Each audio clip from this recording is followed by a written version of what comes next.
Olá pessoal, tudo bem com vocês?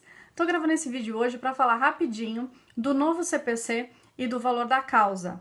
Essas regras estão lá nos artigos 291, 292 e 293 do Código de Processo Civil. Bom, para que serve o valor da causa?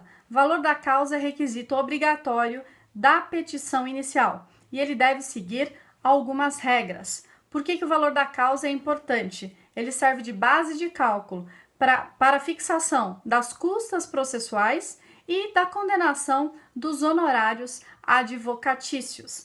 Além disso, em regra, o valor da causa ele deve corresponder ao proveito econômico que pretende o autor ao propor a sua ação perante aí o Poder Judiciário. A grande novidade do novo CPC, anote, é que o valor da causa agora ele pode ser corrigido de ofício pelo juiz. Então agora está lá no novo CPC essa regra expressa. Então o juiz de ofício pode corrigir o valor da causa. E vamos então agora às regras específicas. Se eu tiver, em primeiro lugar, vamos falar da ação de cobrança de dívida. Se eu quiser cobrar uma dívida, qual deverá ser o valor da causa? O valor principal corrigido monetariamente, acrescidos dos juros de mora e outras penalidades, se houver. Então, para propor uma ação de cobrança de dívida, o valor da dívida tem que ser corrigido, acrescido dos juros de mora até a data da propositura da ação. Então, a lei exige que agora seja feita essa correção. Próxima regra. Se eu tiver uma ação de existência, validade, cumprimento, modificação, resolução, resilição ou rescisão de um ato jurídico, qual será o valor da causa? Vai ser o valor do ato, o valor daquele negócio jurídico ou o valor da parte controvertida. É aqui que nós temos a novidade. O que é essa parte controvertida? Vamos supor que nós temos um contrato de 100 mil reais, mas eu quero discutir apenas uma cláusula contratual que corresponde a 20 mil reais desse contrato de 100. Então, existia, antes do novo CPC, aí uma divergência sobre o valor da causa, se seria o valor total do contrato ou seria o valor somente da parte que eu vou discutir. Agora ficou claro, se eu for discutir apenas uma parcela daquele negócio jurídico, o valor da causa não vai ser o valor do total do contrato, e sim somente o valor daquela parte controvertida. Próxima ação que eu vou falar para vocês é a ação de alimentos. Permanece a regra. Numa ação de alimentos, o valor da causa é o valor da soma de 12 prestações mensais. Então, aquela anualidade será o valor da causa na ação de alimentos, tanto na ação de alimentos específica, quanto naquela ação de alimentos que, porventura, for de ações indenizatórias, referente à morte, etc. Próxima causa, ação de divisão, demarcação ou de reivindicação.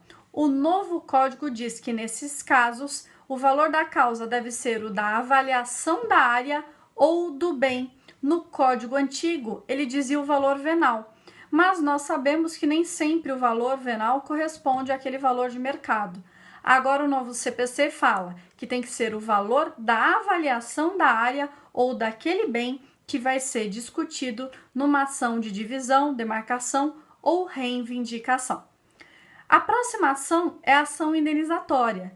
E aqui a novidade, porque o código diz assim, ação indenizatória, inclusive dano moral. O valor da causa deve ser sempre o valor pretendido. Aqui é uma novidade, porque antes não tinha esse inclusive dano moral. Então, alguns doutrinadores estão dizendo que, por essa nova regra do CPC, agora não é mais possível pedir aquele valor do dano moral genérico, por exemplo, dano moral em valor a ser arbitrado pelo juízo. Alguns doutrinadores estão defendendo que, por essa regra, agora o advogado ele vai ter que indicar exatamente qual é o valor do dano moral que ele pretende. Mas ainda há uma discussão aí que vai ser decidida posteriormente aí pelos nossos tribunais. Então é importante que você saiba, a ação indenizatória, inclusive dano moral, o valor da causa é o valor pretendido naquela ação. Bom, eu posso cumulação de pedidos num processo? Claro que pode. Se eu tiver cumulação de pedidos, a lei diz que o valor da causa deve ser a soma de todos aqueles pedidos. Se eu tiver pedidos alternativos, a lei diz o valor da causa deve ser o valor do pedido de maior valor. Se eu tiver pedido subsidiário, a lei diz que o valor da causa deve ser o valor do pedido principal. Aqui se pressupõe que o valor principal é um pouco maior do que o valor subsidiário, então por isso o valor da causa vai ser sempre do pedido principal. E se eu tiver prestações vencidas e prestações vincendas? A lei diz o seguinte, que o valor da causa tem que ser a soma das prestações vencidas e vincendas.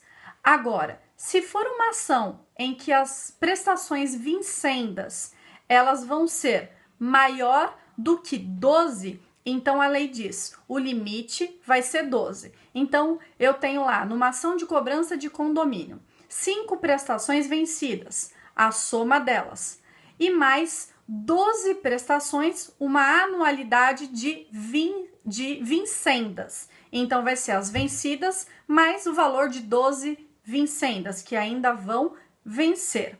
Se o contrato eu tiver menos de 12 prestações vincendas, então vai ser a soma delas. Então, imagina, vencidas 5 e eu tenho mais 6 vincendas. Vai ser a soma do valor das 5 mais as 6 que ainda vão vencer.